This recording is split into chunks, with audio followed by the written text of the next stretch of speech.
Σήμερα θα γνωρίσουμε την Κωνσταντίνα Τογκαρίδου, στέλεχο στο Επιμελητήριο Καστοριάς και μία από τις 40 γυναίκες σε ευρωπαϊκό επίπεδο που ασχολούνται με τη δίκαιη ενεργειακή μετάβαση.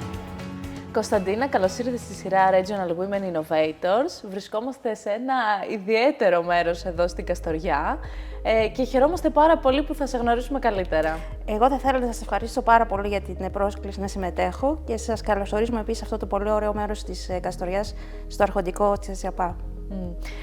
Πες μας λίγα λόγια για σένα, να σε γνωρίσουμε καλύτερα, γιατί νομίζω ότι έχει πολύ ενδιαφέρον η ιστορία σου.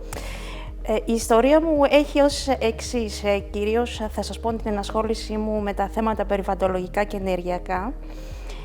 Ως επιστήμονας, στο οποίο εξειδικεύτηκα πάνω σε περιβαλλοντολογικά θέματα, καθώς το δεύτερο το μεταπτυχιακό μου είναι σε ευρωπαϊκές σπουδές, το οποίο το απέκτησα από το Πανεπιστήμιο του Γκέτεμπορκ στη Σουηδία.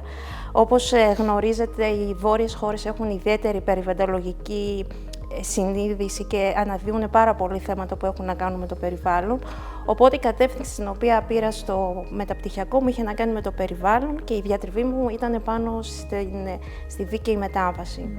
Ως εκ τούτου, αυτό που θεωρώ ήταν το εναρκτήριο βήμα για την ενασχόλησή μου με ένα τεράστιο θέμα της ενεργειακής μετάβασης και κυρίως της δίκαιης μετάβασης. Μια δίκαιη μετάβαση η οποία έρχεται να πλήξει και να αφορά κυρίως στις 12 χώρες της Ευρωπαϊκής Ένωσης σε 42 περιοχές. Η Ελλάδα είναι ανάμεσα σε αυτές τις χώρες, καθώς 3 περιοχές της Ελλάδας είναι χαρακτηρισμένες ως λιγνητικές περιοχές. Είναι αυτές δηλαδή οι οποίες είναι κυρίως υπό μετάβαση.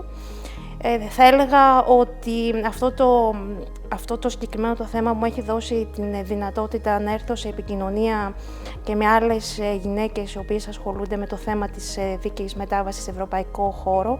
Θα έλεγα ότι ήταν μια μοναδική ευκαιρία για να μπω σε μια διαδικασία δικτύωσης και συνεργασίας με όλη την Ευρωπαϊκή Ένωση και την Ευρωπαϊκή Επιτροπή, καθώς συμμετέχω επίσης και σε ομάδες εργασίας της Ευρωπαϊκής Επιτροπής που έχουν στόχο πραγματεύονται τη δίκαιη μετάβαση. Θα έλεγα επίσης ότι αυτό το κομμάτι της δίκαιης μετάβασης είναι ένας όρος ο οποίος χρησιμοποιήθηκε... Είναι κάτι που ακούμε πάρα πολύ το τελευταίο διάστημα, οπότε εξήγησέ μας έτσι με δικά σου λόγια, τι ακριβώς είναι. Το ακούμε πάρα πολύ το τελευταίο χρονικό διάστημα, θα έλεγα την τελευταία πενταετία, ωστόσο είναι ένας όρος ο οποίος θα μου επιτρέψει να κάνω μια ιστορική αναδρομή για να γίνει καλύτερα κατανοητός. Όσο ο όρος για πρώτη φορά πρωτοεμφανίστηκε στα τέλη του προηγούμενου αιώνα, κυρίως στην Αμερική, εκεί επειδή χρειάστηκε να κλείσουν κάποιες περιβαλλοντολογικά εργοστάσια, θα έπρεπε να υιοθετηθούν πολιτικές οι οποίες θα είχαν να κάνουν με το πώς θα αντιμετωπίσουν την απώλεια θέσεων εργασίας.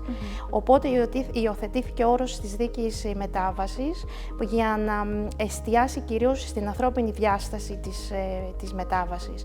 Εδώ επίσης θα πρέπει να εξηγήσω ότι η δίκαιη μετάβαση έχει ιδιαίτερη σύνδεση με ενεργειακή μετάβαση και με νέα οικονομικά παραγωγικά μοντέλα. Άρα όταν λέμε για παραγωγικά νέα μοντέλα σε περιβαλλοντολογικά ζητήματα, αυτόματα συνδέεται και ο όρος της δίκαιης μετάβασης.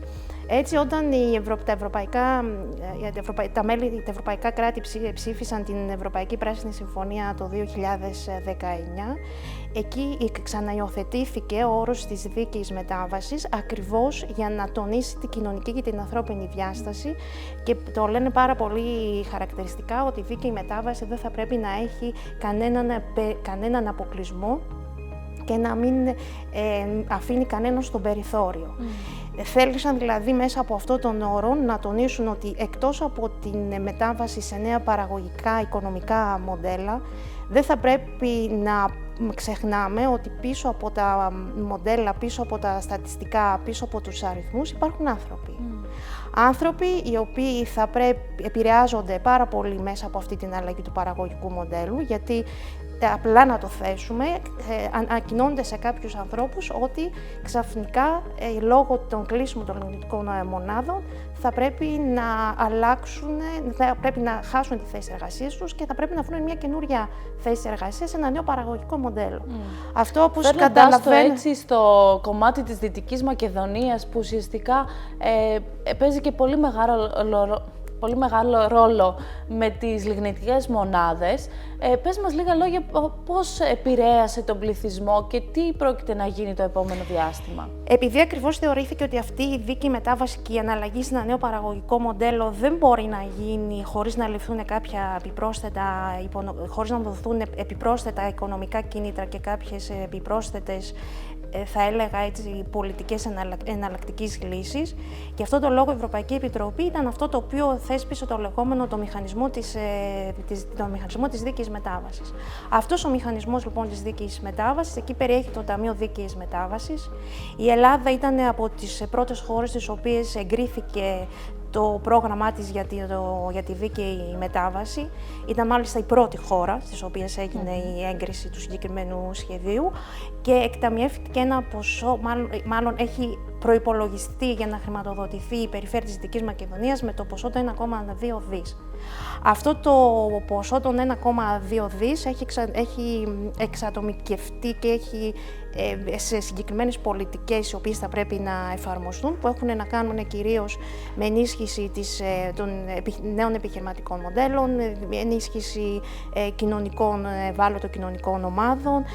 Στη Δυτική Μακεδονία πρέπει να τονίσουμε ότι αυτή τη στιγμή θα επηρεαστούν ένας αριθμός γύρω στις 4.500 με 5.000 άμεσα εργαζόμενοι στις λιγνητικές μονάδες, αλλά θα πρέπει να έχουμε υπόψη μας ότι αυτός ο αριθμός είναι πολλαπλασιαστικός, γιατί οι λιγνητικές μονάδες είναι αυτές οι οποίες δημιουργούν και άλλες θέσεις εργασίας, έμεσες θέσεις εργασίας, οπότε εκτιμάται ότι ο αριθμός των θέσεων εργασίας οι οποίες θα επηρεαστούν στη Δυτική Μακεδονία, άμεσες και έμεσες, θα είναι γύρω στις 20.000. Όπως γίνεται αντιληπτό, αυτό έχει πολυεπίπεδες επιπτώσεις, έχει επιπτώσεις και πρωτίστως έχει επιπτώσεις στις ίδιες τις οικογένειες, οι οποίες βιώνουν αυτό το θέμα των απώλειων θέσεων εργασίας. Και αν λάβουμε υπόψη μας ότι η Δυτική Μακεδονία είναι από τις περιοχές στις οποίες η ανεργία έχει τα πιο ψηλά ποσοστά ανεργίας, όχι μόνο στην Ελλάδα, αλλά και στην Ευρωπαϊκή Ένωση.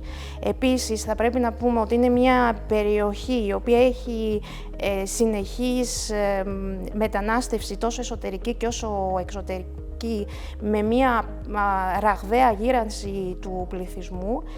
Θα λέγαμε ότι η κατάσταση η οποία δημιουργείται είναι μια κατάσταση η οποία χρήζει άμεσης αντιμετώπισης. Γι' αυτό τον λόγο υπάρχουν πολιτικές πάνω σε συγκεκριμένα θέματα. Αυτό όμως που θα ήθελα να τονίσω ιδιαίτερα είναι να πω ότι η Δυτική Μακεδονία είναι μία από τις πολλές περιοχές της Ευρωπαϊκής Ένωσης. Και ακριβώς οι ίδιες αγωνίες και οι προκλήσεις οι οποίες υπάρχουν στη Δυτική Μακεδονία αντιμετωπίζονται σε όλες τις αντίστοιχες περιοχές της Ευρωπαϊκής Ένωσης. Άρα δεν είμαστε μόνοι μας σε όλο αυτό τον δρόμο το οποίο καλούμαστε να διανύσουμε. Ένας δρόμος ο οποίος είναι δύσκολος, θα πρέπει να έχουμε υπόψη μας, χωρίς να αριοποιούμε καταστάσεις, ότι η αλλαγή παραγωγικού μοντέλου, γιατί αυτό ουσιαστικά μιλάμε στη Δυτική Μακεδονία, από ένα μοντέλο το οποίο στηρίζονταν στο λιγνίτη και πάμε σε πράσινες πλέον περιβαλλοντικές πολιτικές, για τον ακριβή λόγο, και πρέπει ίσως να εξηγήσουμε τον λόγο που συμβαίνει αυτό, είναι γιατί είναι μέσα στην Ευρωπαϊκή Πράσινη Συμφωνία, μιλάμε για μια ουδέτερη Ευρώπη μέχρι το 2050. Τι σημαίνει αυτό? Σημαίνει ότι μέχρι το 2050 θα πρέπει η θερμοκρασία θα πρέπει να φτάσουμε σε τέτοια επίπεδα όπως ήμασταν στην προβιομηχανική εποχή, για να αντιμετωπίσουμε τις προκλήσεις της κλιματικής κρίσης και αλλαγής. Η κλιματική κρίση είναι πλέον πλέον μέρος της ζωής μας και δεν θα πρέπει να θελοτυφλούμε ως προς αυτό, καθώς το βιώνουμε νομίζω πλέον και στην καθημερινότητά μας. Βλέπουμε πλέον ότι δεν υφίσταται ο διαχωρισμός των 4 εποχών, βλέπουμε ότι υπάρχουν πολλές αυξομοιώσεις θερμοκρασίας μέσα στο χειμώνα. Επί παραδείγματος χάρη τώρα, για παράδειγμα, στην Καστοριά, είμαστε τέλη Μαρτίου, σε μια περιοχή που κατά τα άλλα θα πρέπει να κυκλοφορούσαμε με πουλόβερ ακόμη και μπορούμε να πούμε σήμερα ότι είναι μια ηλιόλουστη καλοκαιρινή ημέρα που έχει γύρω στους 30 βαθμούς. Όλα αυτά δεν είναι τόσο φυσιολογικά τα οποία συμβαίνουν, άρα και γι' αυτό το λόγο θεωρήθηκε και είναι αυτή η πραγματικότητα ότι ο λιγνίτης είναι από τα πιο ρυπογόνα ορυκτά καύσιμα και είναι αυτοί οι οποίοι δημιουργούν μεγάλο θέμα, καθώς έχουμε εκπομπή μεγάλων ποσοτήτων διοξείδιου του άνθρακα στην ατμόσφαιρα. Γιατί το διοξείδιο του άνθρακα είναι από τους κύριους λόγους που δημιουργείται όλο το πρόβλημα της κλιματικής αλλαγής και μιλάμε πλέον για πράσινη ανάπτυξη. Άρα το κλείσιμο των λιγνητικών μονάδων θεωρήθηκε ότι πρέπει να γίνει για αυτό το λόγο, τονίζοντας πάλι ότι δεν έχει να κάνει μόνο δεν έχει να κάνει μία απλή απόφαση, δεν είναι απλή απόφαση ότι να κλείσω τις λιγνητικές μονάδες. Είναι μια πάρα πολύ δύσκολη απόφαση και κυρίως οι αποφάσεις πάντως οι οποίες σχετίζονται με τα ενεργειακά δεν έχουν μόνο να κάνουν με αλλαγές οικονομικού μοντέλου, έχουν να κάνουν με ένα μείγμα άλλων πολιτικών που έχει οικονομικές συνέπειες, είναι θέματα διακρατικά, είναι θέματα εξωτερικής πολιτικής και είναι θέματα δηλαδή που άπτονται ιδιαίτερης προσοχής και χρειάζεται ιδιαίτερη αντιμετώπιση.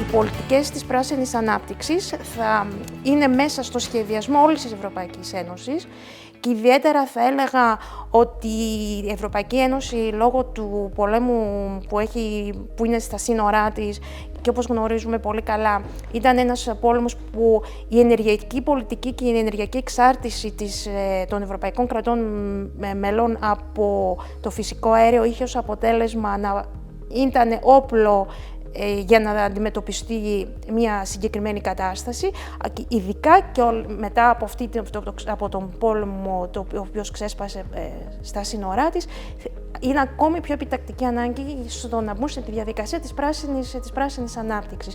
Και εδώ θα πρέπει να εξηγήσουμε ότι όταν λέμε πράσινη ανάπτυξη είναι ότι μπαίνουμε σε παραγωγικά μοντέλα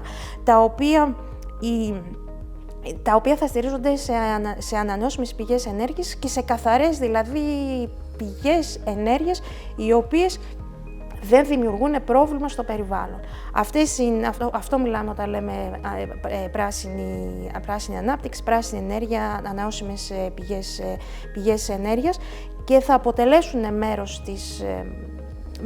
της ζωής μας και της καθημερινότητάς μας στο επόμενο χρονικό διάστημα. Φυσικά, και θα το επαναλάβω, ότι μέσα σε όλες αυτές τις πολιτικές δεν θα πρέπει να ξεχνάμε ότι έχουμε να κάνουμε με ανθρώπινο παράγοντα και με την ανθρώπινη διάσταση του θέματος. Είναι κάτι το οποίο πρέπει να έχουμε στο μυαλό μας για τα επόμενα χρόνια και έτσι να κατανοήσουμε και το βάθος αυτού του ζητήματος. Όμως, στο σημείο αυτό θα ήθελα, επειδή η σειρά μας Regional Women Innovators αφορά γυναίκες οι οποίες διακρίνονται και πρωτοπορούν σε διάφορους τομείς στην ελληνική περιφέρεια, και εσύ, από όσο γνωρίζω, είσαι μία από τις 40 γυναίκες σε ευρωπαϊκό επίπεδο που ασχολείσαι με την ενεργειακή μετάβαση. Θα ήθελα έτσι να μας μιλήσεις λίγο για το ρόλο που μπορούν να παίξουν οι γυναίκες στο κομμάτι αυτό και αν εσύ στην πορεία σου βλέπεις δραστήριες γυναίκες.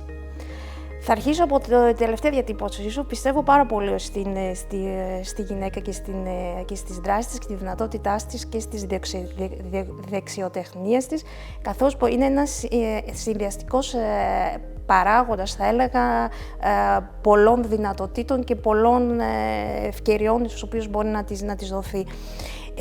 Όντως έτσι είναι ακριβώς όπως είπες, ότι για το θέμα της δίκης μετάβασης είμαστε 40 σε όλη την Ευρωπαϊκή Ένωση οι γυναίκες οι οποίες ασχολούμαστε, αλλά εγώ δεν θα ήθελα να σταθώ κυρίως στο ποιες γυναίκες ασχολούμαστε με τη δίκαιη μετάβαση, αλλά θα ήθελα να εστιαστώ κυρίως στο θέμα της γυναίκας κατά τη διάρκεια της μετάβασης. Είναι οι γυναίκες ως μέρος της δίκαιης μετάβασης θεωρούνται από τις ευάλωτες κοινωνικές ομάδες, οι οποίες επηρεάζονται πολλαπλώς μέσα από όλη αυτή τη μετάβαση. Και μπορώ να σας δώσω ένα απλό παράδειγμα, όπως γίνεται αντιληπτό, ότι όταν ο σύζυγος χάνει το χώρο εργασίας του, θα πρέπει η γυναίκα να αντιμετωπίσει ένα βάρος επίσης της οικογένειας, πολλαπλό. Πολλές φορές ο σύζυγος θα πρέπει να μεταβεί σε άλλες πόλεις και στο εξωτερικό για να μπορέσει να συντηρήσει την οικογένειά του. Άρα αυτόματα η γυναίκα αναλαμβάνει έναν πολυδιάστατο ρόλο και μέσα στην οικογένεια και επαγγελματικό ρόλο. Ένας από τους βασικούς πυλώνες του Ταμείου Δίκαιης Μετάβασης είναι στο να δοθούν κίνητρα στις ευάλωτες κοινωνικές ομάδες, να μπουν σε μια διαδικασία ώστε μέσα από την μετατροπή αυτού σε νέα παραγωγικά οικονομικά μοντέλα να βγουν πιο δυνατές οι ευάλωτες κοινωνικές ομάδες. Και πώς θα βγουν πιο δυνατές οι ευάλωτες κοινωνικές ομάδες, συμπεριλαμβανομένων βέβαια και των γυναικών, είτε με το να αναπτύξουν τις δεξιότητες τους προς πράσινα επαγγέλματα, να μπορούν να μπουν στη διαδικασία να συνεισφέρουν με έναν άλλο τρόπο στο κοινωνικό περιβάλλον. Οπότε, είτε όπως είπαμε τις δεξιότητες με καλυτέρευση και με ανάπτυξη των δεξιοτήτων πάνω σε θέματα τα οποία έχουν να κάνουν με πράσινες δεξιότητες, πράσινη οικονομία, ψηφιακή μετάβαση επίσης, προσπαθούν να δινηθούν κίνητρα προς αυτή την κατεύθυνση.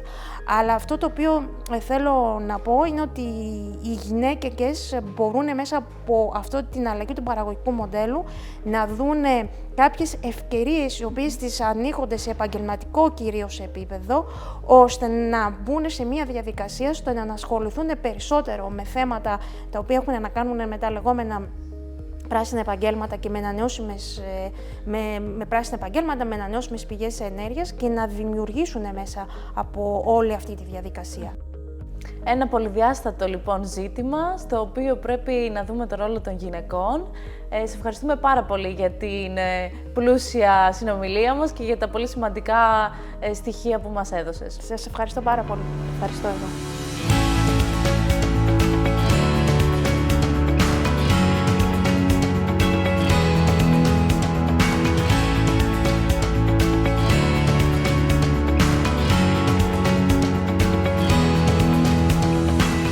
Μόλις ολοκληρώσαμε την πολύ ενδιαφέρουσα συζήτησή μας με την Κωνσταντίνα για τη δίκαιη ενεργειακή μετάβαση. Ένα σημαντικό πεδίο το οποίο πρέπει να αναζητηθεί στο κομμάτι αυτό αφορά τη συμμετοχή και τη συμπερίληψη των πολιτών και των κοινωνιών στη δίκαιη ενεργειακή μετάβαση. Για το ζήτημα αυτό θα μας μιλήσει ο καθηγητής στο Αριστοτέλειο Πανεπιστήμιο Θεσσαλονίκης, στο τμήμα Μέσων Ενημέρωσης και Επικοινωνίας, Νίκος Παναγιώτου.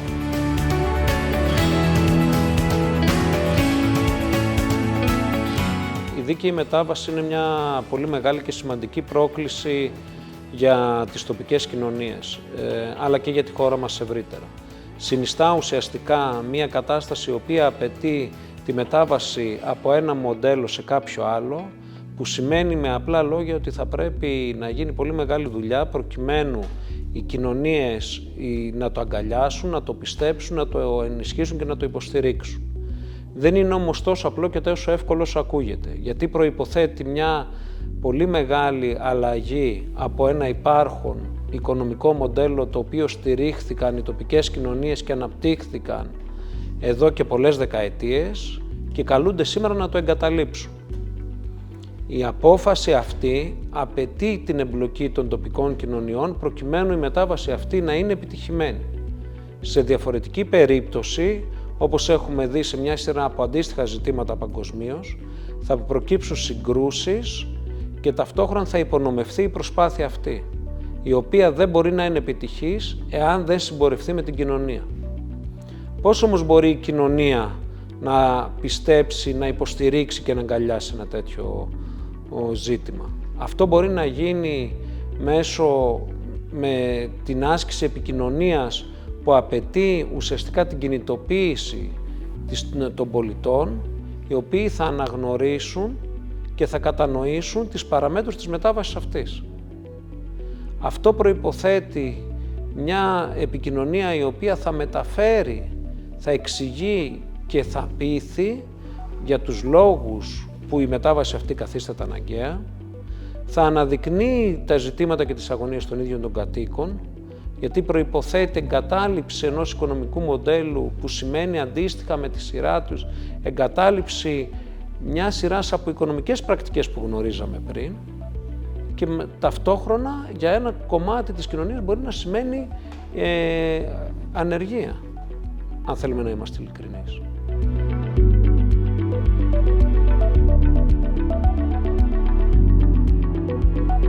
Το μοντέλο αυτό, το νέο οικονομικό μοντέλο, το οποίο έρχεται με άλλους πλέον όρους, εάν δεν γίνει κτήμα και υποστηριχθεί από την κοινωνία, πολύ δύσκολα θα είναι επιτυχημένο.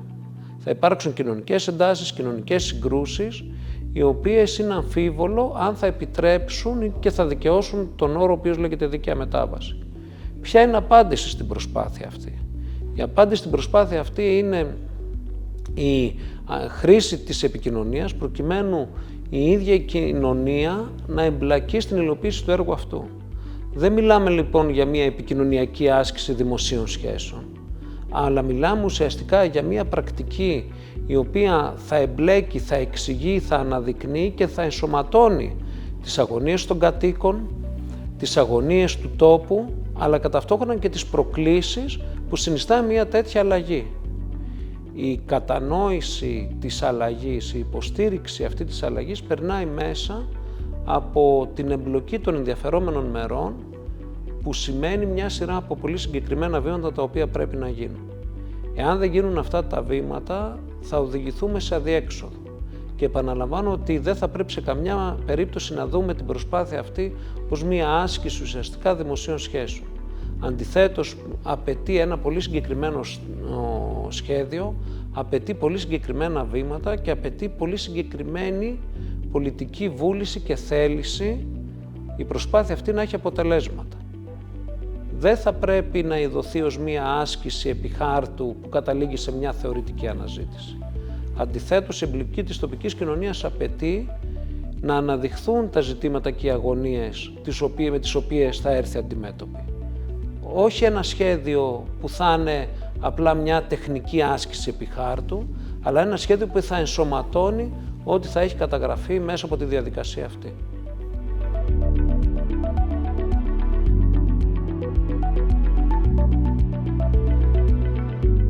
Κάπως έτσι ολοκληρώνεται και το σημερινό μας επεισόδιο, που επικεντρώθηκε στο ζήτημα της ενέργειας και της ενεργειακής μετάβασης στη Δυτική Μακεδονία. Μείνετε μαζί μας, καθώς στο επόμενο επεισόδιο περνάμε στο κομμάτι της τεχνολογίας και θα γνωρίσουμε τη μοναδική γυναίκα εξωτερική συνεργάτη της DIGIA.